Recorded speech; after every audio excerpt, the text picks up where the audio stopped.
بر محمد وآل محمد صلوات. سبحان اللہ شہرز عباس صاحب، میں آپ کا مرحوم کے خانوادے کی جانب سے تہہ دل سے شکر گزار ہوں کہ آپ نے اس مجلس کے لیے اپنے قیمتی وقت دیے. میں آپ کا تہہ دل سے شکر گزار ہوں. مومنین، آئیے اب ہم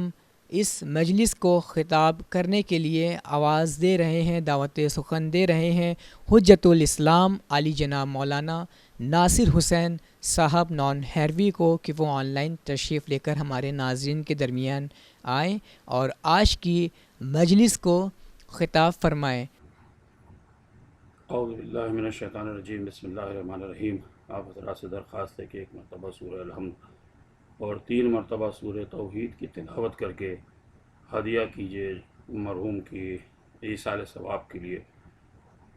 اور دعا بھی کیجیے کہ خداوند عالم ان کی مغفرت فرمائے. بسم اللہ الرحمن الرحیم. اللہم صلی علی محمد وعلی محمد. اللہم صلی علی محمد وعلی محمد. اللہم صلی علی محمد وعلی محمد. بسم اللہ الرحمن الرحیم. الحمدللہ رب العالمین الرحمن الرحیم مالک یوم الدین. ایاک نعبد و ایاک نستعین اهدنا الصراط المستقیم صراط الذین انعمت علیہم غیر المغضوب علیہم ولا الضالین. بسم اللہ الرحمن الرحیم. قل هو اللہ احد اللہ الصمد لم یلد ولم یولد ولم یکن له کفوا احد. بسم اللہ الرحمن الرحیم. قل هو اللہ احد اللہ الصمد لم یلد ولم یولد ولم یکن له کفوا احد. بسم اللہ الرحمن الرحیم. قل هو اللہ احد اللہ الصمد لم یلد ولم یولد ولم یکن له کفوا احد. اللہم صلی علی محمد وعلی محمد وعجل فرجهم.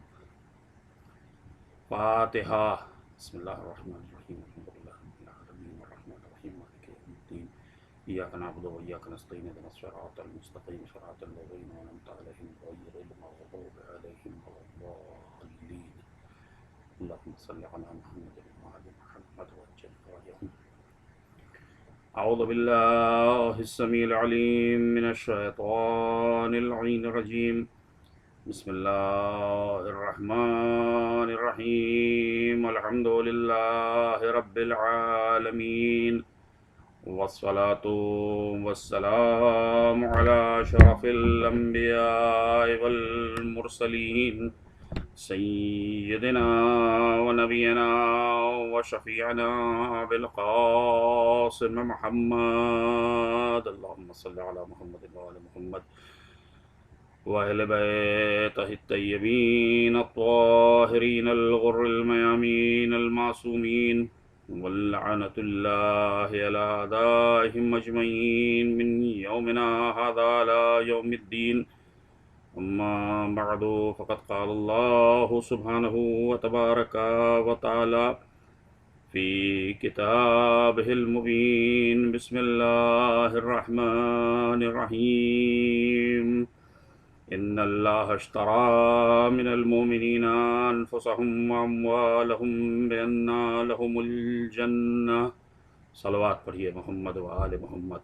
اللهم صل على محمد وآل محمد وعجل فرجهم. یہ ایصال ثواب کی مجلس ہے. ایک عظیم انسان، ایک مومن اور ایک وہ شخص کہ جس نے لوگوں کی بے انتہا مدد کی، ہمیشہ ان کی مدد کے لیے اور ان کے روزگار کے لیے جو مصروف رہتے تھے، اور جنہوں نے ایک بڑی عظیم طریقے سے خدمت خلق کی اور لوگوں کے لیے بڑے عمدہ کام انجام دیے. اور آج اس وبا کی وجہ سے جہاں پوری دنیا میں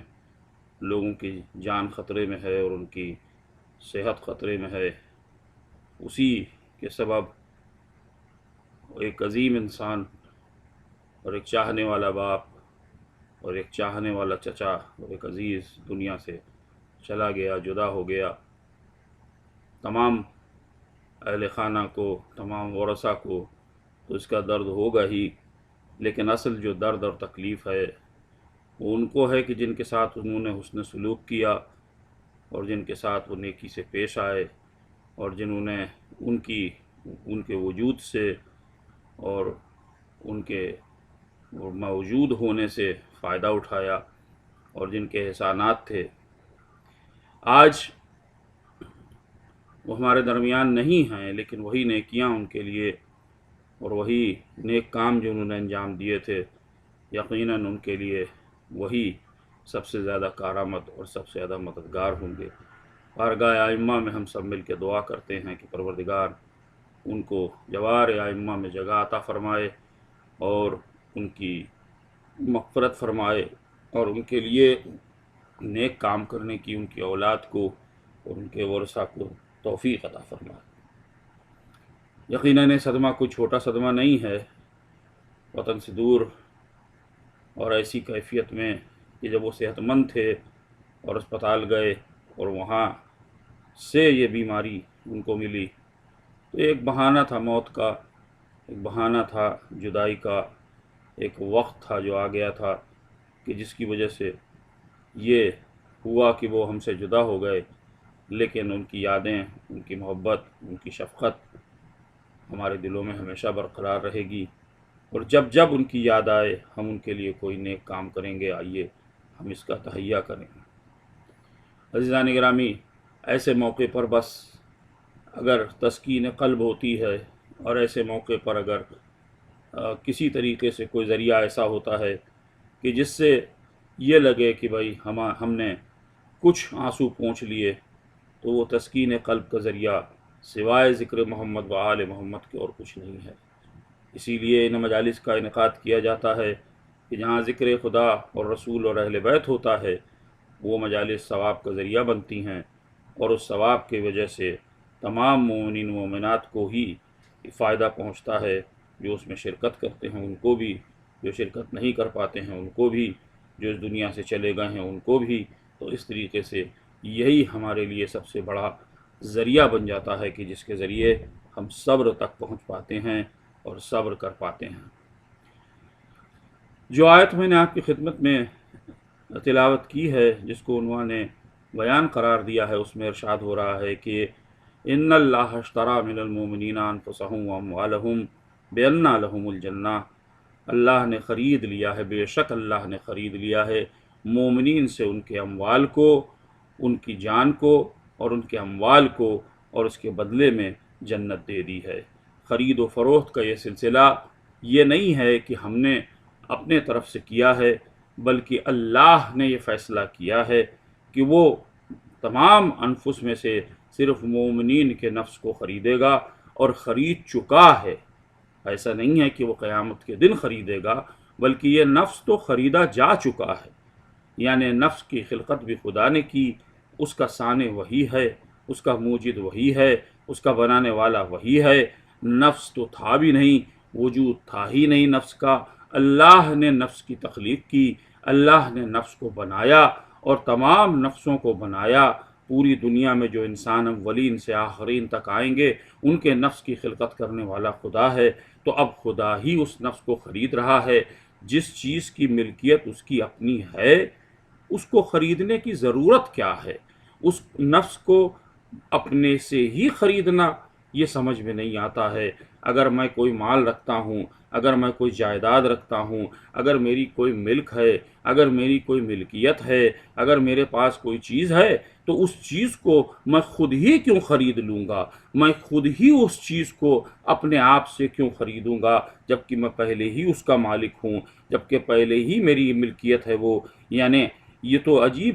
فیصلہ ہوا، لیکن ذرا یہ توجہ کریں کہ وہ تمام نفسوں کو نہیں خرید رہا ہے، وہ مسلمین کے نفس کو نہیں خرید رہا ہے، وہ کافرین کے نفس کو نہیں خرید رہا ہے، وہ مشرکین کے نفس کو نہیں خرید رہا ہے۔ وہ کس نفس کو خرید رہا ہے؟ وہ کہتا ہے کہ ہم صرف اس نفس کو خریدیں گے کہ جو مومن کا نفس ہوگا۔ اللہ نے اس نفس کی خلقت کی، اور اس خلقت کو یوں سمجھا جا سکتا ہے کہ جیسے ایک سادہ صفحہ تھا، جیسے ایک سادہ ورق تھا، ویسا اس نفس کو بنایا، اور بنانے کے بعد قسم کھائی کہ وَنَفْسٍ وَمَا سَوَّاهَا فَأَلْهَمَهَا فُجُورَهَا وَتَقْوَاهَا۔ ہم نے نفس کو بنایا اور اس کو وسعتیں دے دیں، اس کو تمام چیزیں وہ دے دیں کہ جس کے ذریعے نفس کی حیات اور نفس کی زندگی کا سلسلہ چلتا رہے، جس کے ذریعے نفس اپنی منزل تک پہنچ جائے، لیکن ہم نے اس کو فسق فجور بھی بتایا، اور ہم نے اس کو نیکی کا راستہ بھی بتایا، ہم نے اس کو خیر بھی بتایا،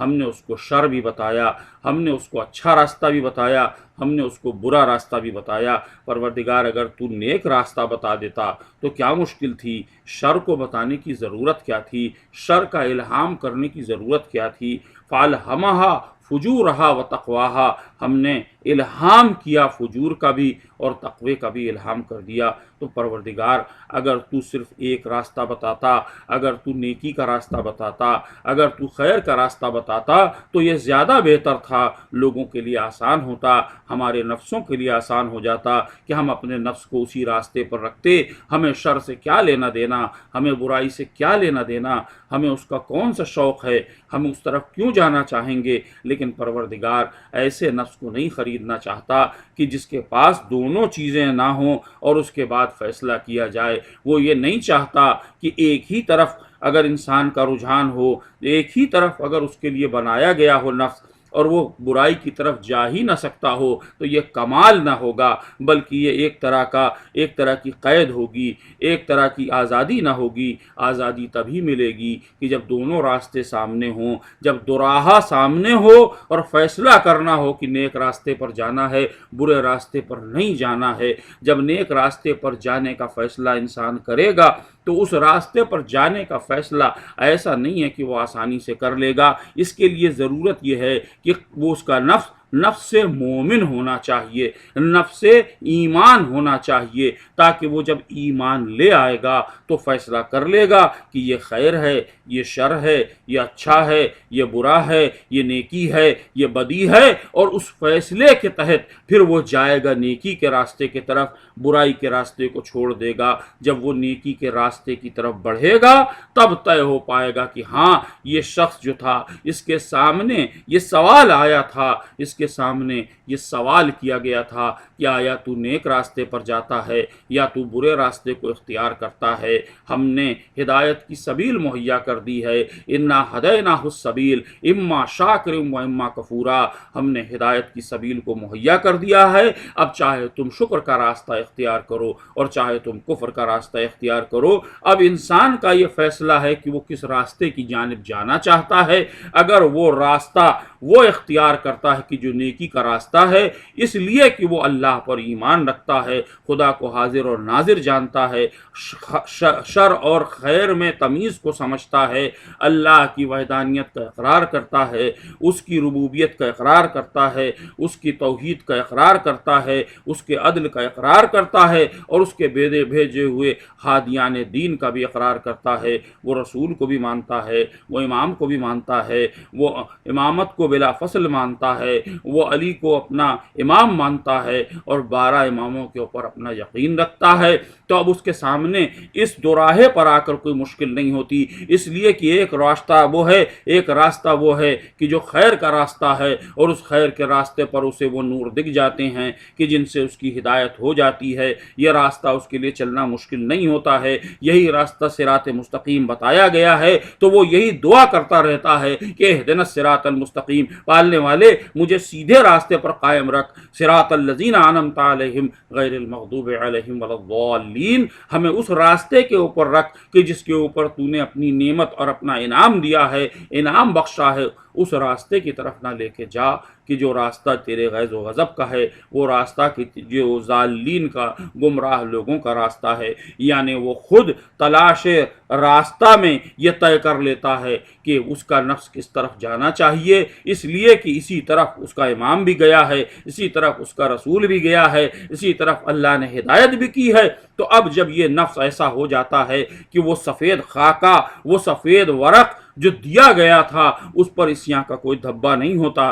اس پر کوئی گناہ نہیں ہوتا، اس میں کوئی برائی نہیں ہوتی، تو پھر یہ نفس ایسا پاک اور پاکیزہ ہو جاتا ہے کہ حوادث زمانہ بھی اس کو بوسیدہ نہیں کرتے، اس کے اوپر کوئی نشان نہیں ڈال دیتے، اس کے اوپر کوئی گناہ نہیں ہوتا، جس کے نتیجے میں یہ ہوتا ہے کہ وہ پاک اور پاکیزہ نفس جب اپنا لے کر اللہ کی بارگاہ میں پہنچتا ہے تو یہ نفس ایسا نہیں ہوتا ہے کہ معمولی نفس ہو، اس نے دنیا دیکھی ہے، اس نے دنیا کے حوادث کو دیکھا ہے، اس نے دنیا کی مشکلات کو طے کیا ہے، اس نے تمام مراحل میں حق اور باطل کا فیصلہ کیا ہے، اس نے نیک راستے کو اختیار کیا ہے، اس نے ہمیشہ نیکی کے راستے کو اختیار کیا ہے، اس نے بدی کے راستے کو چھوڑ دیا ہے، یہ بدی کے راستے والا نہیں ہے۔ تو جب ایسا نفس ہو جاتا ہے تو پھر اللہ تعالیٰ یہ کہتا ہے کہ ہم نے تو پہلے ہی اس نفس کو خرید لیا تھا، ہم کوئی آج تھوڑی خرید رہے ہیں، ہمیں تو اس نفس پر اتنا یقین کامل تھا کہ یہ نفس ایسا نفس ہوگا کہ جس کو خریدا جائے، یعنی ہم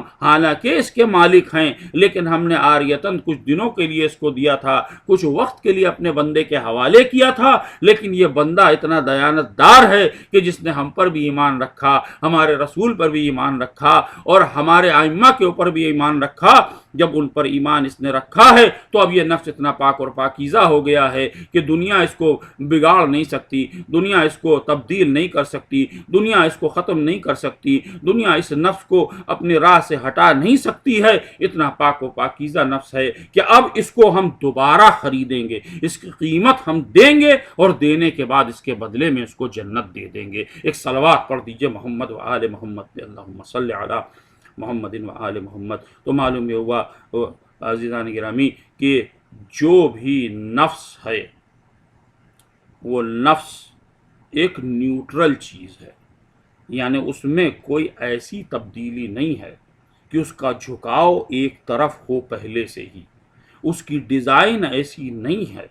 اس کو اس طرح سے نہیں بنایا گیا ہے کہ وہ خیر کی طرف جھکے یا وہ شر کی طرف جھکے، اس کو بالکل سیدھا بنایا گیا ہے، البتہ دونوں طرف کے الہام اس کو کر دیے گئے ہیں۔ وَنَفْسٍ وَمَا سَوَّاهَا فَأَلْهَمَهَا فُجُورَهَا وَتَقْوَاهَا، دونوں راستے بتا دیے گئے ہیں، دونوں راستے کے نتائج بھی بتا دیے گئے ہیں۔ یہی وہ نفس ہے کہ جس کو اگر انسان ایمان سے روشن کر لے اور تقوی کا فرش بچھا لے اور نیکی کی کنگورے لگا لے اور خیرات کی تھیلیاں رکھ لے اور پوری اس کی آسائش ایسی کر دے کہ جس میں جہاد بھی ہو، جس میں نیکیاں ہوں، جس میں صداقت کی شمع روشن ہوں، جس میں تولے کی مسندیں لگی ہوں، جس میں تبرے کی کے عصا موجود ہوں، جس میں شمشیر ایسی ہو کہ جو نفس کی حفاظت کر سکے اور اللہ کے لیے اٹھنے والی ہو، وہ نفس ایسا پاک اور پاکیزہ مرصع بنا کے انسان رکھ دے کہ جو دیا گیا تھا اس میں تو کچھ نہ تھا، اس میں تو کوئی نقش نہیں تھا، اس میں تو کوئی عمارت نہیں بنی تھی، لیکن ایمان کی وجہ سے، نیکیوں کی وجہ سے، محبت خدا اور رسول اور اہل بیت کی وجہ سے اس پر اتنی خوبصورت عمارت بنا دی انسان نے کہ وہ اب نفس ایسا دلکش ہو گیا ہے، وہ ایسا دیدہ زیب ہے، وہ ایسا خوبصورت ہے کہ پروردگار بڑھ کے کہتا ہے کہ ہم نے دیا تو تھا تمہیں، لیکن یہ ایک خالی زمین تھی، اس زمین کے اوپر تم کچھ بھی بنا سکتے تھے، لیکن تم نے ایسا ایمان کا گھر بنایا ہے کہ جس میں 12 دری بھی ہے، جس میں انوار کا ایک سلسلہ ہے، جس کی تابش اتنی عمدہ ہے اور اتنی خوبصورت ہے کہ ہم اس کو خرید لیں گے، اور خریدیں گے تو دیکھو تم نے بنانے میں جتنی محنت کی تھی، تم نے بنانے میں جتنی مشقت کی تھی، وہ مشقت ہم رائے گاں جانے نہیں دیں گے۔ اگر تم نے ایمان کا ایک بہترین قصر بنایا تھا اور اس میں بہترین فرش بچھایا تھا اور اس میں بہترین کنگورے لگائے تھے اور اس میں بہترین جھاڑ اور فانوس لگائے تھے، اس میں بہترین قالین تھے، اس میں بہترین طریقے کی رہائش کا انتظام تھا، اس لیے کہ تم نے وہاں تقوی کو رکھا، صداقت کو رکھا، شجاعت کو رکھا، سخاوت کو رکھا، نیکی کو رکھا، سیرت رسول کو رکھا، سیرت ائمہ کو رکھا، ہر نیک کام کو تم نے انجام دیا، تو دیکھو اس عمارت کے بدلے میں ہم تمہیں ایک بہترین عمارت وہاں دیں گے کہ جو عبدالآباد کے لیے ہوگی، وہ ایسا گھر ہوگا کہ جس میں تمام رہائش کا تمہارے انتظام ہوگا، تمہارے لیے نعمات کا ایک سلسلہ ہوگا، تمہارے لیے خوبصورت درخت ہوں گے، بہتی ہوئی نہریں ہوں گی، لگے ہوئے تکیے ہوں گے اور تم آرام سے بیٹھے ہوگے، اور تمہارے لیے رزق کا انتظام ہوگا اور بہترین رزق دیا جائے گا۔ دنیا میں جو پابندیاں ہم نے تمہارے اوپر لگا دی تھیں وہ پابندیاں بھی ہم تم سے ہٹا لیں گے، تاکہ تمہاری خواہشات جو دنیا میں نہیں ہوئی تھی پوری، ان خواہشات کو بھی تم پورا کر لو گے، تمہارے لیے کوئی پابندی نہیں ہوگی، تمہارے لیے کوئی واجبات نہیں ہوں گے، تمہارے لیے کوئی ضرورت نہیں ہوگی کہ کوئی اور عمل وہاں انجام دو، فقط اس کے کہ تم راحت اور آرام سے ایک بہترین زندگی کو وہاں گزار لو،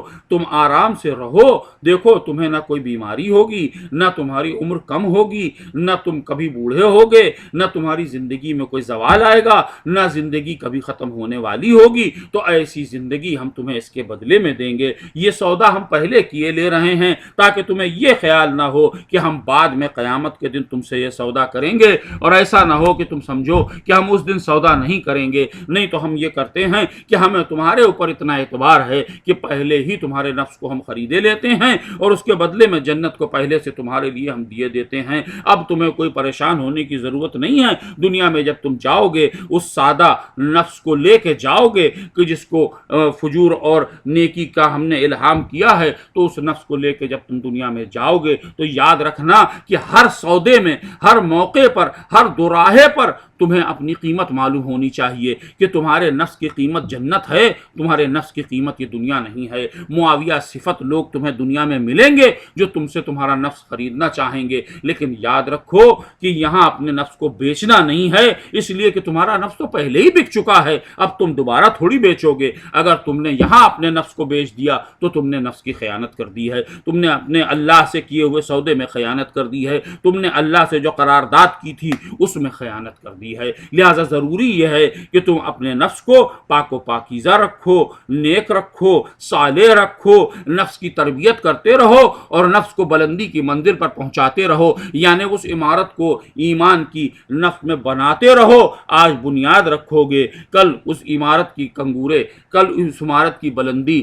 کل اس عمارت کی محرابیں، کل اس عمارت کا ایلیویشن اتنا بہترین ہو جائے گا کہ ہم تم سے خریدیں گے، اور اس کے بدلے میں یہ جانتے ہو تم کہ ہمارا سودا آسان نہیں ہوتا ہے، ہمارا سودا دنیا والا سودا نہیں ہے۔ اگر ہماری راہ میں تم ایک خرچ کرتے ہو تو ہم اس کے بدلے میں تمہیں ہزاروں دینے کے لیے تیار ہیں، بلکہ ہم تو یہ کہتے ہیں کہ اتنا دیں گے کہ تم گن بھی نہیں پاؤ گے، تم مطمئن ہو جاؤ گے۔ تو اس لیے نفس کے سودے میں پروردگار نے فقط مومن کے نفس کو رکھا ہے تاکہ کافر کا نفس نہ ہو، کفر کا کہیں سابقہ بھی نہ پڑے،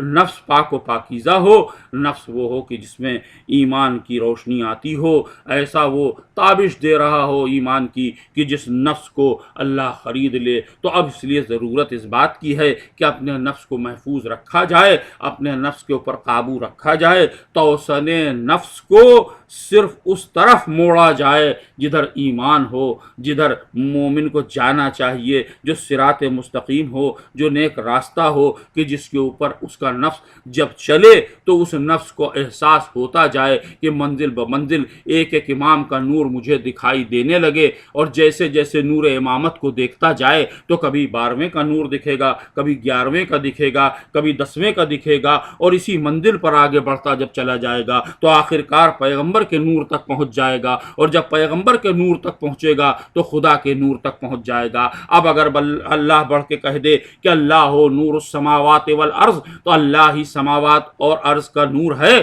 تو اب یہ یقین ہو جانا چاہیے کہ ہمارا سلسلہ نور سے نور کا ہے، ہمارا سلسلہ نور سے نور کا چونکہ وابستہ ہے، لہذا ہم گمراہ نہیں ہوئے ہیں، بلکہ ہم بھٹکے نہیں ہیں، اپنے راستے کو ہم نے چھوڑا نہیں ہے، ہم ایک امام سے دوسرے امام تک جا رہے ہیں، ہم ایک معصوم سے دوسرے معصوم تک پہنچ رہے ہیں، ہمارے ایمان میں بالیدگی آ رہی ہے، ہمارے نفس کی ترقی ہوتی جا رہی ہے، اور نفس نیک اور صالح ہوتا جا رہا ہے، اور اس قابل ہو رہا ہے کہ اللہ اس کو اپنی بارگاہ میں خرید لے۔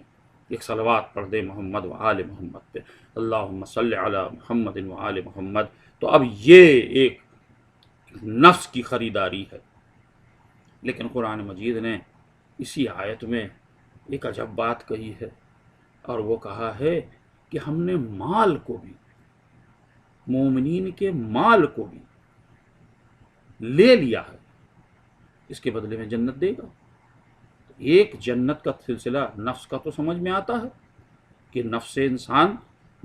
انسان چونکہ پوشیدہ ہے، اور نفس انسان چونکہ فیصلے کرتا ہے، یقیناً نفس کے فیصلے کے نتیجے میں انسان فاعل ہے یا مختار، یہ ایک بحث دوسری ہے، لیکن جہاں جہاں اس کو حق اور باطل کا فیصلہ کرنا ہوتا ہے، جہاں اسے حلال اور حرام کا فیصلہ کرنا ہوتا ہے، جہاں اسے فیصلہ کرنا ہوتا ہے کہ یہ میرا عمل خدا کی بارگاہ میں قابل قبول ہے یا خدا کے غصے اور غیظ اور غضب کا نتیجہ ہوگا۔ یہ حکم ہم کو ملا ہے کہ اس کے اوپر ہم عمل کریں یا نہ کریں، یہ جائز ہے یا ناجائز ہے، یہ پاک ہے یا نجس ہے، یہ نیک ہے یا بد ہے۔ یہاں جب نفس فیصلہ کرتا ہے، نفس کے فیصلے کے نتیجے میں انسان عمل کرتا ہے، تو اگر نفس کو خریدا جائے تو سمجھ میں آتا ہے، لیکن مال کی فروخت، مال تو دنیا کا ہے اور دنیا فنا ہونے والی ہے، دنیا کا ہر مال فنا ہونے والا ہے، دنیا میں مال کی جتنی صورتیں ہیں وہ سب فنا ہو جائیں گی، چاہے وہ سونے کی شکل میں مال گنا جائے، چاندی کی شکل میں گنا جائے، باغات کی شکل میں گنا جائے، محلات کی شکل میں گنا جائے، جتنی بھی پراپرٹی، آراضی، جو جتنی بھی چیزیں ہیں، مرنے والے دنیا سے جو گئے ہیں ان کے محلات تو باقی رہ گئے، ان کے آثار تو باقی رہ گئے کہ جن میں وہ آرام اور آسائش سے رہتے تھے، وہ اپنے ساتھ لے کے نہیں گئے۔ تو سوال یہ ہے کہ ایک مادی شے ہے مال، مال کوئی روحانی شے نہیں ہے، مال کوئی مانوی شے نہیں ہے۔ مادی شے اس قابل ہو جائے کہ اس سے جنت خرید لی جائے، یہ ایک عجب کرشمہ ہے خدا کا، یہ عجب اللہ کا آفر ہے ہر ایک کے لیے۔ کیونکہ اگر ہم سمجھیں تو ہم تو یہی سمجھتے ہیں کہ جو نماز پڑھتے ہیں تو نماز کیا ہے؟ نماز کوئی مادی شے نہیں ہے۔ نماز حالانکہ حرکات ہیں اور تلفظ ہے اور بیانات ہیں اور تلاوت ہے اور سجدہ ہے اور تسبیح ہے، لیکن اس کا مادیات سے تعلق کم ہے، روحانیات سے تعلق زیادہ ہے۔ روزہ رکھا جاتا ہے لیکن روزہ رکھنے سے بھی تعلق اس کا روحانیت سے ہے۔ حج کیا جاتا ہے، دیکھنے میں ہم وہاں جاتے ہیں، صحیح کرتے ہیں، طواف کرتے ہیں، اعمال انجام دیتے ہیں، لیکن اس کا تعلق بھی روحانیت سے ہے۔ اصل میں جو روحانیت ہے اس سے تعلق ہے۔ قربانی کی جاتی ہے جانور کی، وہاں بھی یہی کیفیت ہے کہ دیکھنے میں تو وہ گوشت ہے، دیکھنے میں تو وہ ایک جانور قربان کیا گیا ہے، لیکن اس کے لیے بھی کہا گیا ہے کہ تمہارا گوشت نہیں پہنچتا ہے اللہ کو، تقویٰ پہنچتا ہے، یعنی پھر وہی روحانیت کی طرف اشارہ ہے۔ تو معلوم یہ ہوا کہ ہر عمل جو ہم انجام دیتے ہیں اس عمل کے پیچھے ایک روحانیت ہے، اس کے پیچھے ایک معنویت ہے کہ جس کے نتیجے میں ثواب یا عذاب جیسے عمل ہو بنتا ہے، مرتب ہوتا ہے۔ تو اگر ایسا ہے تو مال کے سلسلے میں پروردگار عالم نے یہ بھی کہہ دیا کہ ہم نفس کو اور مال کو ہم نے خرید لیا۔ تو خدایا یہ مال تم نے کیسے خرید لیا ہم سے؟ بہت سا مال تو ایسا ہے جو ابھی ہم نے کمایا بھی نہیں ہے، بہت سا مال تو ایسا ہے کہ جس کی ہمیں اطلاع نہیں ہے، جو ہمیں نہیں ملا ہے ابھی، تو تم نے کیسے خرید لیا اور تیری بارگاہ میں قابل قبول کیسے ہو گیا؟ مگر اس کا جواب شاید اسی میں موجود ہے کہ جب ہم نے نفس پر قابو پا لیا ہے، جب نفس سے مومن بن گیا ہے، تو اب اس سے متعلق جو شے ہوگی مادی، وہ اسی نفس کے ملکے کے اندر ہوگی، حکومت نفس میں ہوگی۔ نفس حاکم ہے تو مال بھی جو آئے گا اس کے لیے بھی نفس پہلے فیصلہ کرے گا کہ آیا یہ مال حلال ہے کہ حرام ہے، نیک ہے کہ بد ہے، جائز ہے کہ ناجائز ہے، اور اس کے مطابق وہ مال کا کسب کرے گا، حاصل کرے گا۔ تو مال وہ تبھی کمائے گا جب وہ حلال ہوگا، مال وہیں سے حاصل کرے گا جو جائز ذریعے ہوں گے، وہ وہی پیشہ اختیار کرے گا، وہ وہی کوشش کرے گا کہ جو جائز اور حلال ہوں گے، کیونکہ نفس تو مومن ہے۔ اسی لیے شاید پہلے نفس کا تذکرہ کر دیا ہے آیت نے کہ پہلے نفس پاک و پاکیزہ رہے، اب جو مال اس سے پاک و پاکیزہ نفس کی کوششوں سے جو مال دنیا میں حاصل کیا جائے گا وہ پاک و پاکیزہ ہوگا، اور جب پاک و پاکیزہ مال ہوگا تو پھر اب سوال یہ ہوتا ہے کہ وہ خرچ کہاں ہوگا؟ وہی مال جو آیا ہے، جو آمدنی ہے، وہ جائے گی کہاں؟ تو جائے گی بھی وہیں کہ جو حلال ہو، نیک ہو، صالح کاموں میں، نیکیوں میں خرچ ہوگا۔ تو اس کے معنی یہ ہے کہ مال کی آمد اور مال کا خرچ دونوں کا دار و مدار اسی نفس پر ہے۔ اب جب اس نفس کے تحت یہ کام کیا جائے گا تو اللہ کو پھر وہی نفس پہ یقین ہے کہ جس نفس کو ہم نے خریدا ہے، نہ وہ حرام سے مال کو حاصل کرے گا اور نہ وہ حرام میں اس مال کو صرف کرے گا۔ تو مال بھی پاک ہوگا آنے والا، اور مال جس چیز پر خرچ کیا جائے گا وہ بھی پاک و پاکیزہ ہوگا۔ تو اگر ایسا مال ہے تو دیکھنے میں تو مادی ہے، لیکن خرید کے قابل ہو گیا ہے خداوند عالم کے۔ تو اب مال ایسا نہیں ہے کہ یہ مال دوسروں جیسا ہو، اسی لیے شرط مومن پہلے لگائی گئی ہے کہ مومن تو کبھی حرام سے لائے گا ہی نہیں مال، اور مومن کبھی حرام میں اس مال کو خرچہ کرے گا بھی نہیں۔ تو مکمل حلال اور حرام کا خیال رکھے گا، اور ہمیشہ وہ نیک راستے کے طرف چلنے والا ہے تو نیکی کی طرف وہ بڑھے گا۔ نتیجتاً یہ ہوگا کہ اس کو جو مال خرید لے گا وہ بھی پاک ہوگا، جو خرچ ہوگا وہ بھی پاک ہوگا۔ تو جب دونوں پاک ہوں گے تو مال کی آمد اور مال کا صرف دونوں پاک و پاکیزہ ہو جائیں گے، یعنی اس میں بھی پورے تقوی کا خیال رکھے گا۔ اب یہ مال وہ ہو جائے گا کہ اب یہ دنیا میں رہنے کے قابل نہیں ہے۔ اب اس مال کی منزلت وہ ہو جائے گی کہ یہ مال ایسا نہیں ہے کہ اس مال کو بلا وجہ میں ضائع کر دیا جائے۔ نہیں، پروردگار اپنی بارگاہ میں کیے ہوئے اس عمل کو بھی اتنا عزیز سمجھتا ہے کہ اس نے کہا کہ نہیں، فقط ایسا نہیں ہے کہ ہم نفس کے بدلے بلکہ مال کے بدلے بھی جنت دے دیں گے۔ تو اب سمجھنا چاہیے کہ مال بھی کوئی بری چیز نہیں ہے، شرط یہ ہے کہ طریقہ مال کے حاصل کرنے کا حلال ہو، اور مال کے خرچ کرنے میں بھی یہ شرط رکھی جائے کہ وہ پاک اور پاکیزہ راستوں پہ خرچہ کیا جائے۔ آپ کو اگر یقین نہیں ہوتا ہے تو آئیے میں لے کے چلتا ہوں۔ یہودی کے باغ میں کام کرنا بظاہر تو کچھ بڑی بات نہیں ہوتی ہے، اگر آپ دیکھیے تو آمدنی تو بہت کم ہے۔ کنویں سے پانی کو نکالنا، مشک میں بھرنا، ڈول میں بھرنا، اور اس کو لے کے جانا اور ایک ایک درخت میں عرب کی گرمی میں ڈالنا اور آبیاری کرنا، یہ کوئی آسان کام ہے، لیکن وہ کرنا اس لیے ہے کہ وہ حلال ہے۔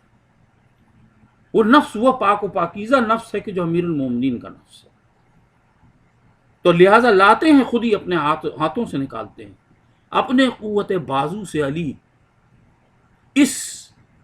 گرمی میں، سخت گرمی میں، عرب کی گرمی میں دن بھر کام کرتے ہیں، روزے کی کیفیت میں کام کرتے ہیں، اور مجھے یقین ہے کہ جس وقت وہ اس کو نکال رہے ہوں گے پانی کو، اور جس وقت وہ درختوں کی آبیاری کر رہے ہوں گے، ان کی زبان پر حمد الہی ہوگی، اللہ کا شکر ادا کر رہے ہوں گے، اللہ کا ذکر کر رہے ہوں گے۔ علی کا کون سا وقت ہے جو ذکر خدا سے خالی رہا ہو؟ اس کیفیت میں دن بھر کے بعد اگر 1 دینار مل گیا، 4 دینار مل گئے، تو اس کی کوئی ویلیو ہے دنیا کے حساب سے؟ دنیا میں دیکھا جائے تو اس کی کوئی قیمت کوئی بڑی نہیں ہے۔ دنیا میں تو بلینئرز بیٹھے ہوئے ہیں، دنیا میں تو قارون کا خزانہ بھی تھا اور فرعون کی حکومت بھی تھی، لیکن اتنی محنت اسی نفس سے کی گئی ہے کہ جس کا خریدار خدا ہے، جس کو خدا نے خرید لیا ہے۔ اور اس کے بعد شام ہو کے علی نکلتے ہیں اپنا کام پورا کر کے، پوری محنت سے دن بھر کام کیا ہے ایک روزے دار نے، اور اس کے بعد بازار سے جو خریدتے ہیں۔ اب دیکھیے کہ دوسری محنت اس میں شامل ہو، علی کے خون پسینے کی کمائی، اور گھر پہ پہنچی ہے تو معصوم عالم کے حوالے۔ اب وہ معظمہ وہ ہیں، وہ معصومہ ہیں، اسی جو کو چکی میں ڈال کے پیستی ہیں، اور پیس کے اس جو کا آٹا بنتا ہے۔ یہاں اب دوسری محنت چونکہ شامل ہو گئی، حق حلال سے، عقل حلال سے شوہر نے لا کر یہ جو دی،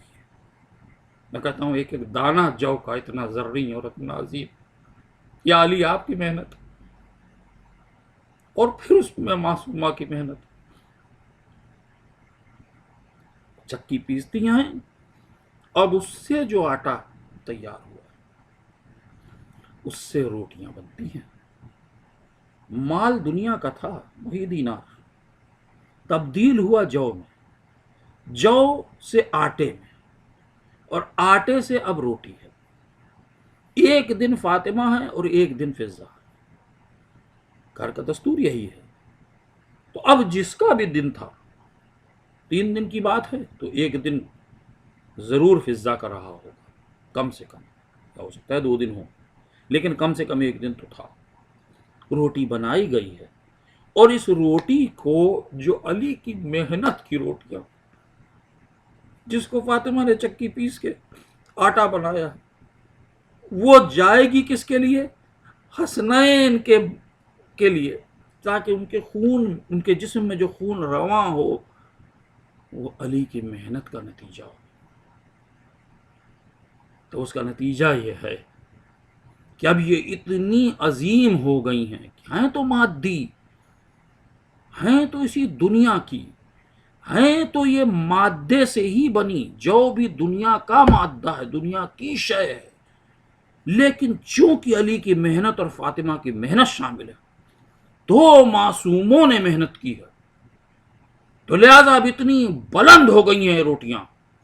کہ آپ کہہ رہے تھے کہ جنت کی بات میں کر رہا تھا. نہیں حضور والا، روٹیوں کی بلندی اتنی ہو گئی ہے کہ خدا خود فرشتے کو بھیجے گا اور وہ 3 دن تک آ کر ان روٹیوں کو لے کے جائیں گے اور یہ بتا دیں گے کہ اگر مادی شے میں بھی اخلاص نیت ہو اور محنت کی جائے اور نفس کو پاک و پاکیزہ رکھا جائے تو وہ بھی قابل خرید ہے، خریدی جا سکتی ہے بارگاہ الہی میں. لہذا مشیت کا اشارہ ہوا، وَيُطْعِمُونَ الطَّعَامَ عَلَىٰ حُبِّهِ مِسْكِينًا وَيَتِيمًا وَأَسِيرًا. آئے 3 دن تک فرشتے اور آ کر ان روٹیوں کو لے کے گئے. اب مجھے نہیں معلوم ان روٹیوں کا کیا ہوا، لیکن میں نے یہ ثابت کر دیا ہے کہ مال بھی کوئی بری چیز نہیں ہے. مال سے اگر کوشش رضائے پروردگار کو خریدنا ہے تو خریدی جا سکتی ہے. تو یہ نتیجہ نکل کے آتا ہے کہ جب نفس ہمارا ہے ہی نہیں اور نفس پہلے ہی بک چکا ہے تو اب تصرف کا حق بھی نہیں، اور مال میں بھی یہ خیال رکھنا پڑے گا کہ وہ کسی اور کے حوالے نہ ہو، حقدار تک پہنچایا جائے، نیک کام میں استعمال کیا جائے. تو اب مال بھی ہمارا نہیں رہا، نہ نفس ہمارا ہے، نہ مال ہمارا ہے، سب کچھ خدا کا ہے. اور خدا نے بھی یہ کہا ہے کہ تم سب کچھ اگر ہمارے حوالے کر دو گے تو دیکھو جنت ہم تمہارے حوالے کر دیں گے. یہ نتیجہ نکل کے آتا ہے عزیزو، اور یہی کامیابی ہے کہ اس دنیا میں، اس زندگی زیست میں، جہاں مسلسل انسان مسلسل اسی کشم گزارتا ہے، اس کے پاس مواقع آتے ہیں کہ وہ برے کام کر لے، اس کے پاس مواقع آتے ہیں کہ وہ وقتی فائدہ اٹھا لے، لیکن نفس روک دیتا ہے کہ نہیں، جو میں کرنے جا رہا ہوں یہ نہ تو خدا کو پسند ہے، نہ رسول کو پسند ہے، نہ آل رسول کو پسند ہے. بس یہ جو لگام لگا دی گئی ہے نفس پر ایمان کی، یہ نفس کے اس رہوار کو برائی کے راستے پر جانے سے روک دیتی ہے. یہی ہے تزکیہ نفس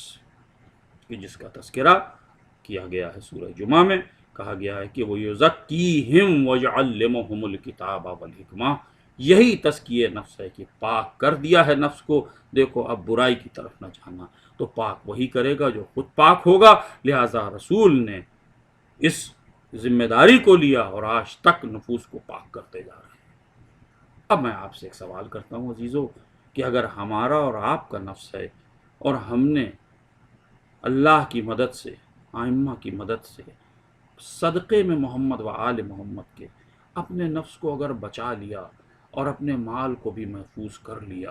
اور ہم نے اپنی زندگی انہی کے احکامات پر گزار بھی دی، تو عزیزو آپ بتائیے اس کے بدلے میں پروردگار نے وعدہ کیا ہے کہ وہ جنت دے دے گا. لیکن اگر یہ تو ہمارے جیسے مومن ادنا انسانوں کی بات ہے، وہ اس مرتبے پر فائز ہو سکتے ہیں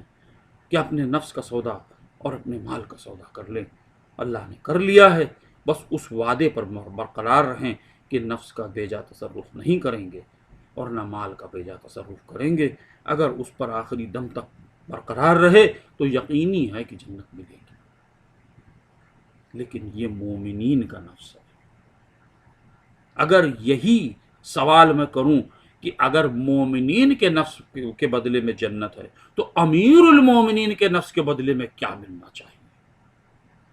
تو قرآن نے بڑھ کر کے ہم سے یہ جواب دیا ہم کو کہ ہم جنت تو عام لوگوں کو دیں گے، ہما شما کو دیں گے، تم جیسوں کو دیں گے، گناہگاروں کو دیں گے، خطا کاروں کو دیں گے، ظلمت کدے کے پیدا ہوئے لوگوں کو دیں گے، دنیا کے خاکی انسانوں کو دیں گے۔ لیکن امیر المومنین جب شب ہجرت بستر پر سو جائیں گے تو ہم ان کے نفس کے بدلے ایسا نہیں کریں گے کہ جنت دیں، بلکہ ہم تو یہ کہیں گے کہ جنت تو ہم مومنین کو دے چکے، اے علی تم کو ہم اپنی مرضی دیے دیتے ہیں۔ اللہ رے یقین پروردگار کہ اپنے مومنین کے اوپر اتنا یقین کرنے والا ہے کہ اس نے پہلے ہی سودا کر کے یہ طے کر دیا ہے کہ ہم تمہارے نفس اور مال کے بدلے میں جنت دے دیں گے۔ لیکن امیر المومنین کے نفس پر خدا کو اتنا اعتماد ہے کہ اس نے یہ بھی تک کر دیا کہ اب ہم ان کو جنت کیا دیں گے، جنت تو ہم عام انسانوں کو دیتے ہیں، یہ تو ان کا امیر ہے مومنین کا، اور یہ وہ ہے کہ جو مولائے کائنات ہے اور یہ عظیم ہستی ہے، لہٰذا اس کے نفس کے بدلے میں ایسا نہیں ہوگا کہ ہم جنت دیں، بلکہ ہم یہ کریں گے کہ اس کے بدلے میں، اس کے نفس کے بدلے میں ہم اس کے ہاتھ میں اپنی مرضی رکھ دیں گے، اور ہمیں اعتماد ہے کہ اس کا نفس ایسا ہے کہ اس مرضی پر بھی بیجا تصرف نہیں کرے گا۔ تو اب یہ علی کا نفس ہے، اسی لیے جب دشمن کو زیر کر لیا تھا تو اب نفس کا تصرف نہیں ہو سکتا تھا، نفس تو پہلے ہی بیچ چکے تھے علی، اس نے بید بھی کی، علی اس کے سینے سے اتر گئے اور اس کے بعد تھوڑی دیر چہل قدمی کی، اور اس کے بعد پھر دوبارہ اس کو زیر کر کے اس کا سر قلم کیا۔ بڑھ کے کسی نے سوال کیا، یا امیر المومنین، اے مولائے متقیان، اے مولائے کائنات، اے علی ابن ابی طالب، یہ آپ نے کیا کیا؟ دشمن پر تو آپ نے قابو حاصل کر لیا تھا، گردن اڑا دیتے اس کی، مگر جس کا نفس اپنا ہوگا وہ اڑائے گا۔ تو مولا فرماتے ہیں کہ میرے اوپر مجھے غصہ آ گیا تھا اور میں کوئی کام اپنے اس غصے کے تحت نہیں کرنا چاہتا تھا، نفس کا بیجا تصرف ہو جاتا کیونکہ نفس بک چکا تھا اللہ کی بارگاہ۔ تو اس لیے میں نے یہ کیا کہ غصے کو پہلے ختم کیا اور اس کے بعد فقط اللہ کی راہ میں اللہ کے نفس کا استعمال کیا، بکے ہوئے نفس کا استعمال کر کے پھر اس کے بعد دشمن کو قتل کیا۔ تو معلوم ہوا کہ اتنی باریکیوں تک جو چلا جائے وہ ایسا نفس ہے کہ جو بارگاہ الہی میں یوں خریدا گیا کہ وہ مرضی خدا اس کے حوالے کر دی گئی۔ اب اگر کہا جائے کہ علی قسیم النار والجنت ہیں، تو پریشانی کس بات کی ہے؟ جب مرضی خدا کو خرید چکے ہیں تو مرضی خدا ان کے ہاتھ میں ہے۔ جب انہوں نے دنیا میں اس نفس کا بیجا تصرف نہیں کیا ہے تو کیا آخرت میں کر دیں گے؟ تو آخرت میں یہ ذمہ داری اگر علی کے حوالے کر دی جائے کہ علی جس کو چاہیں جنت بھیجیں، جس کو چاہیں جہنم بھیجیں، تو کیا علی اپنی مرضی سے بھیج دیں گے؟ وہ بھی حکم خدا کے تحت کام کریں گے کیونکہ رضا پروردگار کو انہوں نے حاصل کر لیا۔ تو علی جو کام انجام دیں گے وہ حکم خدا سے ہوگا، اللہ کی مرضی سے ہوگا۔ بس اب یہ مسئلہ حل ہو گیا کہ اگر قیامت کے دن آئے گا تو پریشانی کی ضرورت نہیں، حلال مشکلات ہوں گے کہ جو اس مسئلے کو حل کر دیں گے۔ آج ایک مومن کے ایصال ثواب کی مجلس، جو اسی در کا غلام، جو اسی آستانے کا غلام کہ جہاں قرآن کا نزول ہوا، آج اس کے ایصال ثواب کی مجلس، وہی علی کا غلام ہے۔ تو کیا یہ ہو سکتا ہے کہ جس نے حسین کی مجلس کی ہو، جس نے عزائے حسینی برپا کی ہو، جس نے ہمیشہ اپنے آپ کو اہل بیت کے لیے مشغول رکھا ہو، جس نے اہل بیت کے نام پر لوگوں کی مدد کی ہو، جس نے نیکیاں کی ہوں اہل بیت کے نام پر، اس کو علی قیامت کے دن فراموش کر دیں گے؟ نہیں حضور والا، اب ہی اس کیفیت میں برزخ میں جب وہ ہیں، ہمیں یقین ہے، دوسروں کو ہو چاہے نہ ہو، کہ جس نے ایک نیکی بھی علی کی راہ میں کی ہے، اہل بیت کی راہ میں کی، بھولنے والے نہیں، وہ آئیں گے اور آ کر اس قبر کو منور کر دیں گے، درجات کو عالی کر دیں گے۔ ان کے لیے جنت کے دروازوں کو کھول دیں گے، خوشبو جنت اس قبر میں آنے لگے گی، یہ یقیناً ہوگا، اس میں کوئی شک کی گنجائش نہیں۔ تو جب ایسا ہے عزیزوں، تو اب یہ ایک نفس کا تذکرہ تھا، وَمِنَ النَّاسِ مَن يَشْرِي نَفْسَهُ ابْتِغَاءَ مَرْضَاتِ اللَّهِ، مرضات اللہ کو خرید لیا، اپنے نفس کو بیچ دیا، یہ ایک نفس دکھا۔ مگر میں کہوں گا کہ عام انسانوں کے نفس اور کہاں علی کا نفس، کوئی مقابلہ نہیں ہے، لیکن ایک نفس اور ہمیں دکھا کہ جس کی منزلت کو ہم یوں نہیں سمجھ سکتے، جہاں ہم نے دیکھا کہ جان بھی دی گئی اور مال بھی دیا گیا، دونوں بیک وقت جس کو خرچہ کر دیا گیا، اس کے بدلے میں خدا نے کیا دیا؟ تو وہاں پر بھی ایک آیت آ گئی کہ جس آیت نے کہا، کیا کہا؟ اس آیت نے کہا کہ اے اطمینان پانے والے نفس، یا ایتھا النفس المطمئنہ، یعنی تو صبر کی منزل پہ وہاں پہنچ گیا کہ جس سے بڑی کوئی عظیم منزل ہو نہیں سکتی، تو نے سب تو قربان کر دیا ہے میرے بندے، اپنی جان، اپنے بیٹوں کی جان، اپنے بھائیوں کی جان، اپنے اصحاب کی جان، 6 ماہ کے بچے کی جان، 90 برس کے بزرگ کی جان، آرے کو تو نے دے دیا ہے میرے بندے، پھر بھی تو مطمئن ہے، پھر بھی تو مجھ سے میرا شاکر بندہ ہے، پھر بھی وہ تو میری زبان پر حمد و ثنا کر رہا ہے میرے بندے، تو وہ ہے کہ جو میرا خاص بندہ ہے۔ تو اب آواز آئی کہ یا ایتھا النفس مطمئنہ، یقین کیجئے حسین سے بڑھ کر کوئی نہیں۔ علی کے ہاتھ میں تو مرضی دے دی گئی تھی، حسین جنت کے سردار ہیں، لیکن اس کے بعد ایک منزل ابدیت کی ہے کہ جس کا تذکرہ ہو رہا، فَادْخُلِي فِي عِبَادِي وَادْخُلِي جنتی، میرے خاص بندوں میں شامل ہو جا۔ جیسے لگتا ہے کہ اللہ طالب ہے، طلب کر رہا ہے کہ اے نفس حسین، تو اس منزل پر پہنچا ہوا ہے کہ تجھے اب کہیں اور نہیں رہنا چاہیے، جیسے تیرا فراق اللہ کو قابل قبول نہیں۔ تو ادھر حسین نے آخری سجدہ کر کے ایک سوال کیا کہ پالنے والے،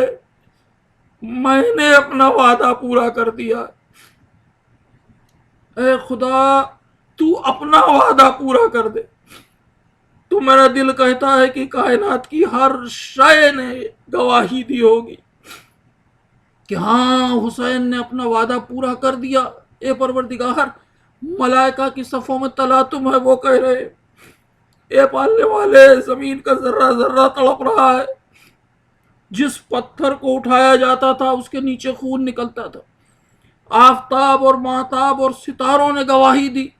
کہ دن کے وقت اگر اندھیرا ہو گیا تو وہ سمجھ گئے کہ اس سے بڑی قربانی ممکن نہیں تھی۔ نفس کی اتنی عظیم قربانی حسین دینے کے لیے تیار، اور زمین نے زلزلہ لا کے اس بات کا اعلان کر دیا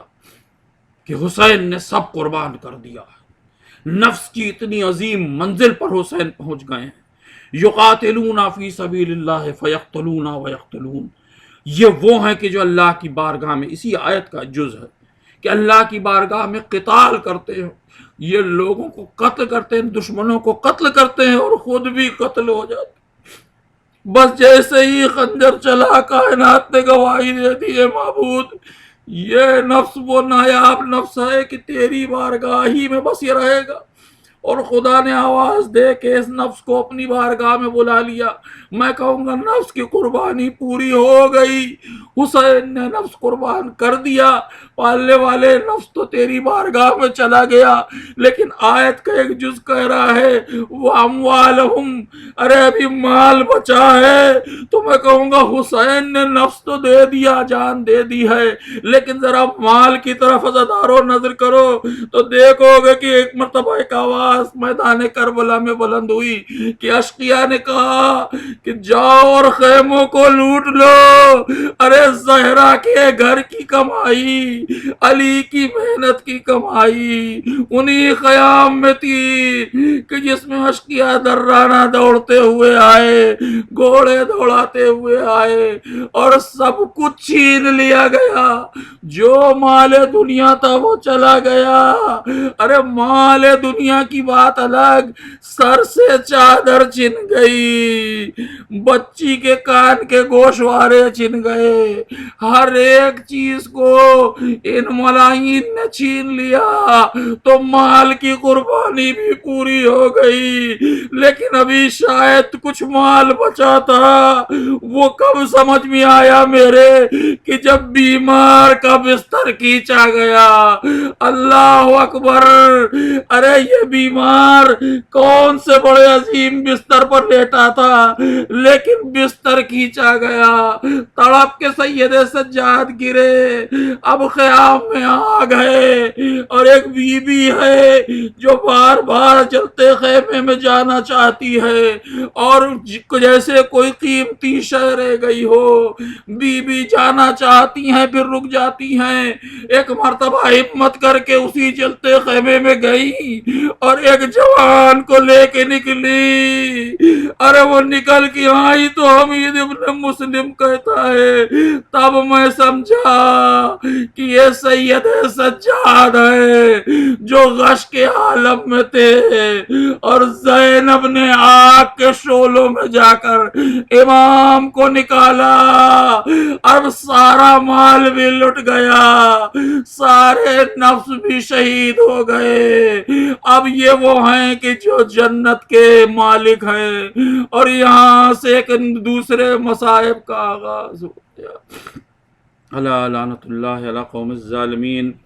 وسيعلم الذين ظلموا أيّ منقلب ينقلبون انا للہ وانا الیہ راجعون. پروردگار عالم اس مجلس کو اپنی بارگاہ میں قبول فرما اور مرحوم کے ایصال ثواب کا ذریعہ بنا دے اور ہم سب کو وہ واقعی اہل بیت کا چاہنے والا اور اپنے نفس کا جہاد کرنے کی توفیق عطا فرما. اپنے مال کو صحیح راستے پر خرچ کرنے کی توفیق عطا فرما. مرحوم کے درجات کو عالی فرما، ان کے ورثہ کو صبر جمیل عطا فرما. اور آپ حضرات سے ایک مرتبہ گزارش ہے کہ ایک مرتبہ سورہ الحمد اور 3 مرتبہ سورہ توحید کی تلاوت کر کے مرحوم کو ہدیہ فرمائیے اور ان کے لیے دعائے مغفرت فرمائیے. ربنا تقبل منا انک انت السمیع العلیم. بسم اللہ. جزاک اللہ. سبحان اللہ. سلامت رہیں قبلہ. میں آپ کا تہہ دل سے شکر گزار ہوں کہ آپ نے اس مجلس کے لیے اپنا وقت دیا. میں مرحوم کے خانوادے کی جانب سے آپ کا تہہ دل سے شکر گزار ہوں اور بالخصوص اپنے بھائی جناب رضوان رضوی صاحب نیو یارک کی جانب سے بھی میں آپ کا شکر گزار ہوں اور مرحوم کے تمام بیٹوں کی جانب سے بھی میں آپ کا تہہ دل سے شکر گزار ہوں. مومنین، اب نواخوانی کے فرائض کو انجام دینے کے لیے میں انڈیا کی سرزمین سے ایک ابھرتا ہوا نواخوان جناب سائم اعظمی صاحب کو آواز دے رہا ہوں کہ وہ آن لائن تشریف لائیں ہمارے ناظرین کے درمیان اور آج کی مجلس میں اپنا پرسہ پیش کریں. ناظرین، آپ سے گزارش ہے کہ آپ نواخوانی کے دوران اپنے سینوں پر ہاتھ رکھ لیں تاکہ ہم بی بی فاطمہ زہرا سلام اللہ علیہا کی بارگاہ میں ان کے لال کا پرسہ دے سکیں. مومنین، آپ کے روبرو تشریف لے کر آ رہے ہیں جناب سائم اعظمی صاحب، فرید آباد، انڈیا. سامعین حضرات، آج میں سائم اعظمی سرزمین فرید آباد سے آپ سبھی کے سامنے امام سید سجاد کی مناسبت سے نوحہ پیش کر رہا ہوں. سامعین حضرات، آپ تمام مومنین سے گزارش ہے کہ نوخوانی کے دوران آپ سبھی اپنا ہاتھ اپنے سینے پہ رکھ کے ماتم کریں تاکہ ہم شہزادی کو پرسہ دے سکیں. یا آپ سے بولی لاشیں پہ ثانی زہرا کیسے بیمار شام جائے گا، کچھ تو بتلائے میرے بھیا،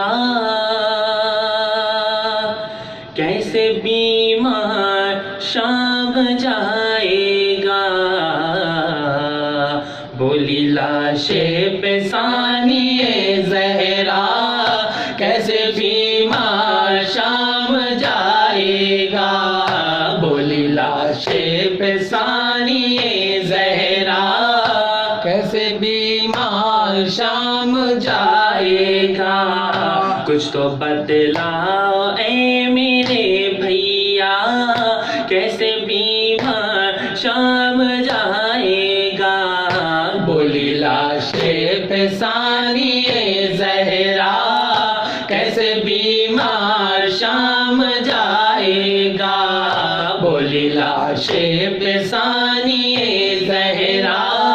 کیسے بیمار شام جائے گا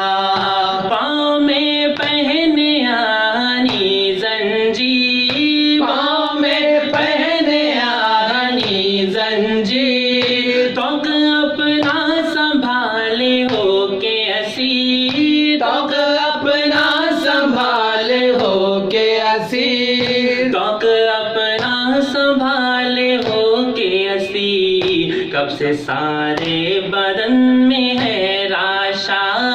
کیسے بیمار شام جائے گا بولی لاش پہ ثانی زہرا کیسے بیمار شام جائے گا ناتوانی سے چلنا مشکل ہے ناتوانی سے چلنا مشکل ہے راہ پر خار دور منزل ہے راہ پر خار دور منزل ہے راہ پر خار دور منزل ہے میسر اسے توان غذا کیسے بیمار شام جائے گا بولی لاش پہ ثانی زہرا کیسے بیمار شام جائے گا زوف میں کیسے طے سفر ہوگا زوف میں کیسے طے سفر ہوگا ناتوانی کا وہ اثر ہوگا ناتوانی کا وہ اثر ہوگا ناتوانی کا وہ اثر ہوگا ہوگا دشوار پاؤں بھی رکھنا کیسے بیمار شام جائے گا بولی لاش پہ ثانی زہرا کیسے بیمار شام جائے گا ہائے پیدل سفر ہے خاروں پر ہائے پیدل سفر ہے خاروں پر گرم پتھریلی رہ گزاروں پر گرم پتھریلی رہ گزاروں پر گرم پتھریلی رہ گزاروں پر اس پہ عالم ہے ناتوانی کا کیسے بیمار شام جائے گا بولی لاش پہ ثانی زہرا کیسے بیمار شام جائے گا ظلم ڈھانے پہ تل گئے ہیں لہیں ظلم ڈھانے پہ تل گئے ہیں لہیں ان کو آلے نبی کا پاس نہیں ان کو آلے نبی کا پاس نہیں ان کو آلے نبی کا پاس نہیں در اہل ستم کا کھاتا ہوا کیسے بیمار شام جائے گا بولی لاش پہ ثانی زہرا کیسے بیمار شام جائے گا بولی لاش پہ ثانی زہرا کیسے بیمار شام جائے گا آئی شبیر کی صدا زینب آئی شبیر کی صدا زینب انتہا کا ہے مرحلہ زینب انتہا کا ہے مرحلہ زینب انتہا کا ہے مرحلہ زینب اب زباں پر نہ یہ سخن لانا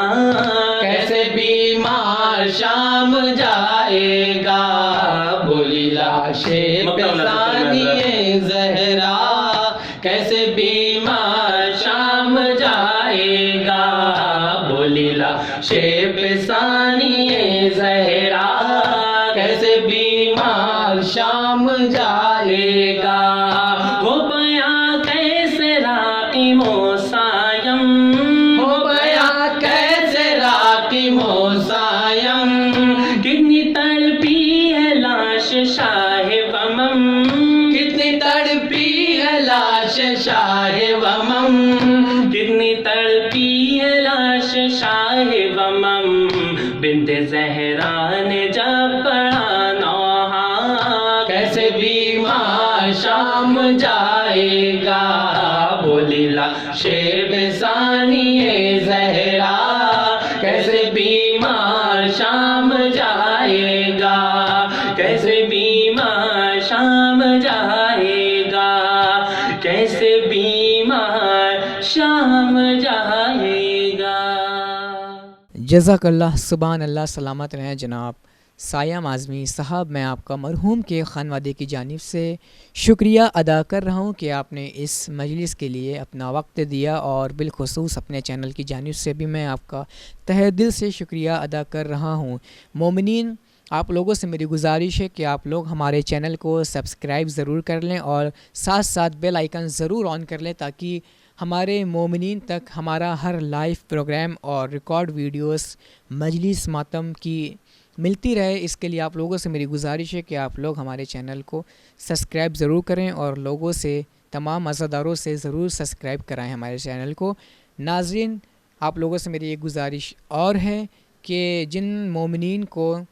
اپنے کسی مرحوم کی یا امام کی مجلس کو آن لائن برپا کرانا ہے، وہ ہمارے چینل سے رابطہ قائم کر سکتے ہیں۔ ہمارا نمبر نیچے ڈسکرپشن پہ دیا ہوا ہے، آپ ہم سے رابطہ قائم کر سکتے ہیں۔ انشاءاللہ آپ سے ہماری ملاقات جلد ہوگی کسی نئے پروگرام کے ساتھ، تب تک کے لیے خدا حافظ۔